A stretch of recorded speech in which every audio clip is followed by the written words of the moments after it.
What's really interesting about our industry is that if you ask anybody, is performance important, right? Is it your priority? A lot of people will say yes, right? And performance is important. I'm never going to say that. And Go understands it as well, right? We're trying to leverage the full CPU capacity of our machines, and I'm going to show you at some point how we do that in Go. But I think as an industry, sometimes we forget that productivity has always really mattered more. I mean, look at all of the languages that we have today. You know, we can talk about Ruby and PHP and even Java, C#. I mean, these are languages really that were about being productive as a first priority. And we can't lose that, right? The problem is anytime somebody said, hey, give me, I need to make something fast, the fallback was, well, then you need to be writing in C, worst case, assembly. So I think what Go has done, one of the cool things Go has done is it's given us a language where we can be productive, maintain a high level of productivity, yet get the performance that we need. And this is going to be important. This is, I don't want questions that ask me, can a Go program be faster than a C program? Can it be faster than a Java program? That's irrelevant to me. What's important is, can I write a Go program that's fast enough? And this is the attitude that we're going to have throughout this class.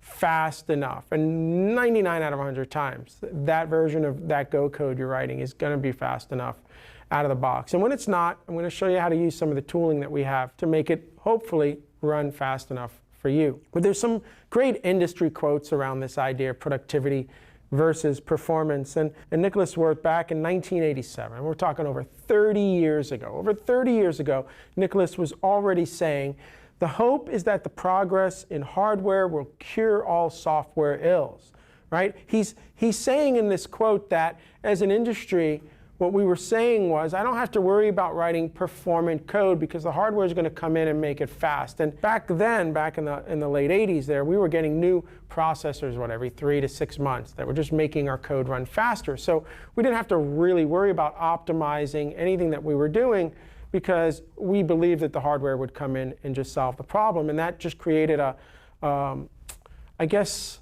what's the word? It created an atmosphere where we didn't really have to worry about writing code around that, right? The hardware would do it. But if you think about it, that was over 30 years ago. Over 30 years ago.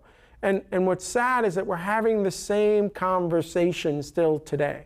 I mean, look at Henry's quote from 2015, right? The most amazing achievement of the computer software industry is this continuing cancellation of the steady and staggering gains made by the hardware industry. So think about it. Like, we are still, as an industry, keep putting the onus of performance on the hardware, and we design these languages and we write code with that idea in mind. And what it's done is it's really kind of made hardware stall out. We're going to talk about hardware in this class, but the hardware really hasn't changed in about 20 years. And here's Rick Hudson, who's one of the PhDs on the language team that works on the garbage collector. He said this at GopherCon in 2015. The hardware folks will not put more cores into their hardware if the software is not going to use them, right? And this is a balancing act where we're both staring at each other in the face, and we're hoping, right? We're hoping that at least one side can break through. And what Go is trying to do is say, hey, you know what? We've now designed a language that's going to take full advantage of the hardware that you've given us today, and hopefully that will give you enough reason to move us forward again. So Go, I think, is going to be really instrumental and has been instrumental in being able to leverage the hardware that we have today. But we're going to talk about the hardware, and we're going to see how, where it's really been stuck for the last 15, 20 years. But I think one of my most favorite quotes in this material is this quote here from Brian Kernighan. And he's talking about C. This was an answer to a question that was given to him back in 2000, right? Almost 20 years ago. He said this. And what I like about this quote is you can replace C with Go, and it holds true because the machine is our model. And he says C, but let's replace that with Go is the best balance I've ever seen between power and expressiveness. You can do almost anything you want to do by programming fairly straightforwardly, and listen to what he's saying here 20 years ago, and have a very good mental model of what's going to happen on the machine. You can predict reasonably well how quickly it's going to run and understand what's going on.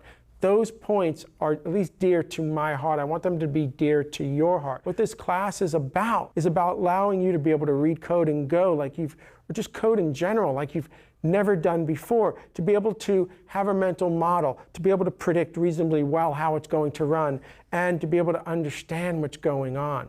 This is a core mission of Go's language, and this is something that I'm going to be teaching you throughout this class. What I want you to take back is that I think Go is really one of the first languages that stepped back and said, look, we need to have code that can run fast enough, that can take full advantage of the hardware. But at the same time, we've got to have that programmer productivity, because if we lose productivity, then the performance isn't going to matter. And this is what Go has done. It has this balance, right? It strikes this balance between productivity and performance. And in this class, I'm going to show you that balance and show you how amazing it is that this language and the code that you're going to be writing, you can predict reasonably well how things are going to run and understand it.